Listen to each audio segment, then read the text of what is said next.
औज़ु बिल्लाहि मिनश शैतानिर रजीम, बिस्मिल्लाहिर रहमानिर रहीम। आज हम आपको बताएंगे कि वजू में हम कौन कौन सी गलतियां करते हैं और जब तक आपकी वो गलती दुरुस्त नहीं होगी उस वक्त तक आपका वजू दुरुस्त नहीं होगा।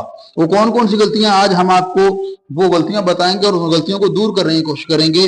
आइए प्रैक्टिकल तौर पर उन गलतियों की निशानदेही करते हैं।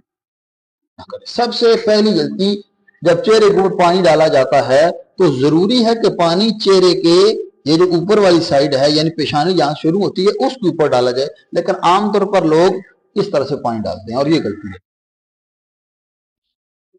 ये यहाँ जहां पर पानी डालना ये दुरुस्त नहीं है। जरूरी है कि पानी इस जगह पर डाला जाए और नीचे हाथ को इस तरह, ये पहली गलती है, आप नोट फरमाइए। और दूसरी गलती, जब बाजू के ऊपर पानी डालते हैं तो बजाय इसके कि यहां पर पानी डाला जाए, लोग आमतौर पर ये इस जगह पानी डाल के फिर ऊपर से हाथ फेरते हैं, ये दुरुस्त नहीं है। जरूरी है कि पानी आप इस जगह पर डालें जहां पर कोनी शुरू हो रही है इसके ऊपर से, ताकि पानी नीचे की तरफ जाए। इस गलती को नोट किया जाए। उसके बाद ये है कि जब पानी डाल लेते हैं लोग, उसके बाद जरूरी है कि नीचे हाथ इस तरह खींचा जाए, लेकिन ऊपर भी हाथ इस तरह अगर करेंगे आपको तो ये आपका वजू दुरुस्त नहीं होगा। एक दफा भी अगर आप ऊपर ले जाएंगे तो आपका वजू बातिल हो जाएगा। जरूरी है कि नीचे ही हाथ खींचा जाए, इसको भी आप नोट कर लें। और हम जो चौथी गलती करते हैं वो ये कि जब हम बाजू को धो लेते हैं तो उसके बाद हम टूटी को बंद करते हैं।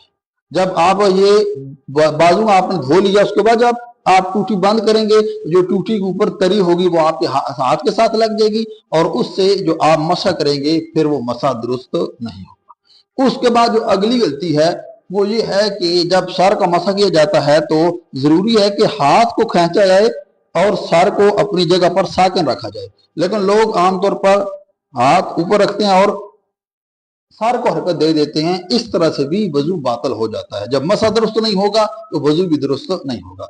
इसी तरह से जरूरी है कि जब पाँव का मसा किया जाए तो हाथ को खींचा जाए, ना कि पाँव को खींचा जाए।